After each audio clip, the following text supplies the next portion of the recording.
Buenos días, Splendid, con toda la información. Nos vamos a meter con un tema que es muy importante y ya lo dábamos al principio de este programa, que es la suba de precios que hay con los alimentos de primera necesidad. Para hablar de esto y profundizar mucho más de cómo está el sector de las pymes, estamos en comunicación con Antonio Novielli, él es empresario pyme, por estos temas. Antonio, muchas gracias por atender. Ramiro Gondar te habla. Hola, buenos días, Ramiro. Gracias a ustedes. Antonio, quiero meterme ya con un registro que tuvimos la semana pasada, un dato preocupante, una suba del 4,7% en los alimentos. La semana pasada registró esta suba. ¿Cómo va la evolución de este número, Antonio? Bueno, estos números se van a ir reflejando cada vez más en el transcurso de este próximo semestre, o sea, nada es casualidad. Va a ir habiendo un sinceramiento en la cual el hombre de a pie tiene que ir afrontando en el día a día. Vos tenés en cuenta que muchos de estos productos, te toco un ejemplo concretito. Sí.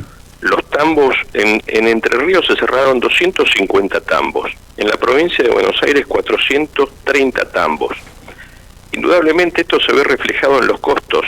¿Por qué? Porque cada vez tenés menos leche. Antes los tambos grandes compraban a los tambos chicos, sí. Hoy no se está dando eso, por consiguiente ese animal va directamente al matadero. O sea que cada vez tenés menos leche en el mercado, eso por consiguiente se va a ver reflejado en los costos. Te estoy tocando un ítem solo de eso.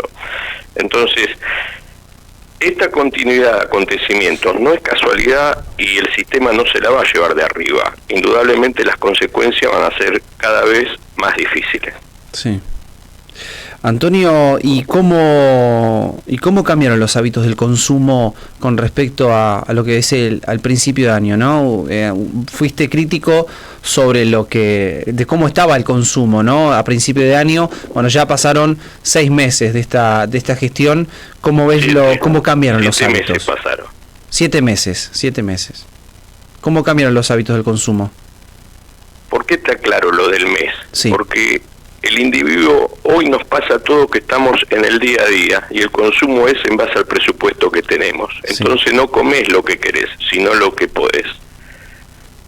Eso va agravando la situación cada vez más en base a la estación que estamos atravesando. O sea, vos en invierno tenés que ingerir más calorías por un tema orgánico. Lamentablemente no lo podés hacer porque el presupuesto no te da. Entonces terminás cayendo en una rutina alimentaria que también vas a padecer la consecuencia cayendo en un sistema de salud que está en decadencia. Claro. Antonio, y saliendo ya de lo que es el consumo, que es uno de los datos que preocupa, por ejemplo, recién yo leí alguna de las noticias que también reflejaba un poco la situación. El consumo de carne llegaría al nivel más bajo en 110 años. En 110 años. En la años. Argentina, exactamente. El granero del mundo. Exactamente. Un dato muy preocupante. Entonces, creo que nos tenemos que cuestionar seriamente hacia dónde está dirigiéndose la política y lo lejos que está la política de la realidad del hombre de a pie. Creo que esa es la gran encrucijada, y ahora que mañana va a estar con el tema de los festejos por la independencia, en una realidad extremadamente dependiente, nos tendremos que cuestionar qué futuro queremos para los jóvenes, ¿no? Porque realmente la visión que estamos teniendo es muy, muy complicada. Antonio, ¿cómo está la situación de las pymes? La pyme es el reflejo concreto de la realidad. Está muy delicado el mercado, está muy delicado el generar empleo, está muy delicado mantener la fuente de empleo, a pesar de que la pyme siempre fue el mayor generador de empleo. Vos calculá que se estima que prácticamente 3.500 pymes por mes ya se están retirando, por no decir cerrando. Sí. Calculale la cantidad de gente que quieras por pyme, 200 personas, 100 personas, 150 personas, 500 personas. Fíjate la cantidad de gente que empieza a tener un futuro difícil para adelante. Es muy complicado, es muy delicado poder transmitir la idea de aquel que no tiene conocimiento de cómo es la dinámica pyme.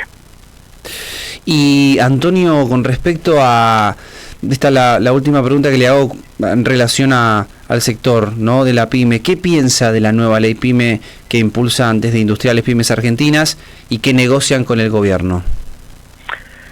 Me parece interesante, llega 7 meses tarde, sí, demostrando que se llegó a la Administración Nacional sin un conocimiento ni una propuesta concreta. Los distintos sectores están acercando propuestas para esta nueva ley, pero vos fíjate que llegan con una dinámica de extorsión, porque cada uno de estos organismos representativos del sector, al haber menos pymes, tienen menos afiliados. Al tener menos afiliados, tienen menos ingresos por mes. Al tener menos ingresos por mes, se les hace cada vez más difícil poder mantener su organismo representativo. Sí. Claro. Entonces, cuando se llega a la mesa de discusión, cuando se llegan a plantear la propuesta, tanto sea la modificación impositiva, tanto sea la modificación de exportación, tanto sea la creación del organismo regentor para las pymes, ¿qué hay de sano en eso? ¿A quién terminé representando? Si cuando empecé la negociación tenía 1000 y cuando estoy sentado a la mesa para definir tengo 10. Claro. Terminé haciendo una supuesta nueva ley para 10 pymes y todas las que se cayeron, ¿qué hacemos? Pues claro. Bueno, ahí está. Entonces, la lógica, sí. Es un sistema que permanentemente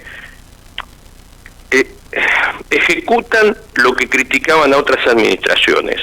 Te billetean permanentemente. Vos fíjate, cuando empezaron a dirimir el tema de la ley base, cuánto cobraba un funcionario legislativo, y cuando terminó de ejecutarse la ley base, cuánto cobraba un funcionario legislativo. Sí, sí. Esa realidad se vio reflejado en el RIG y llegaron estas lluvias de inversiones. No, por el contrario, se fueron empresas y se siguen siendo empresas. Presten atención a eso, multinacionales, Sí. Ya hay directivas de que multinacionales, con las pautas de juegos actuales, no les es rentable que se vayan retirando del país, vendiendo o liquidando activos. ¿Y cómo puede solucionarse esto, Antonio? Menciona sobre el cierre de algunas de las empresas que ya está sucediendo, por no decirlo cierre, están en situación de caída permanente. Digo, ¿cómo puede solucionarse? Con sentido común, que a veces no es el más común de los sentidos. O sea, siéntense a dialogar, convoquen a lo que no piensan como ellos. Si a vos te tildan de que sos mala persona porque no opinás o pensás como ellos cuando tenés que estar tributando cada vez más, ¿cómo hacés para poder dar solución? Si el único que tiene la realidad y la verdad en la mano son ellos. Fíjate que te tengo que decir ellos y nosotros, cuando tenías que estar hablando de que somos todo uno, porque claro, el que tiene que producir es la nación. ¿Qué parte es la que no están entendiendo?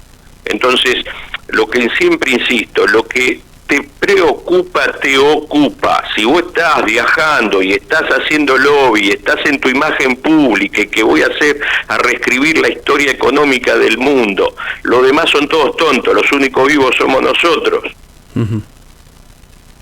¿Cómo llega eso al hombre de a pie, el que va al colectivo, el que va en el tren, el que tiene que ir a trabajar, el que está con el temor de perder el trabajo, el que tiene el almacencito, la dietética, el bolichito que lo tiene que mantener abierto? Sí. ¿Cómo llega eso? No. ¿Qué parte es la que se está perdiendo esta gente? ¿Hasta dónde quiere llevarlo? Tenemos por delante 5 meses, 6 meses durísimos, que encima tampoco son 5 meses. De haber algún tipo de reactivación, tenemos que estar hablando recién entre abril y mayo del año próximo. ¿Quién llega ahí? Esa es la gran incógnita. Antonio, le agradezco mucho por esta comunicación. Esperemos volver a conversar pronto. Le mando un saludo. Gracias a ustedes. Hasta luego. Conversamos con Antonio Novielli, empresario PYME, y este tema sobre la suba de los precios en bienes de consumo diario y también el sector PYME.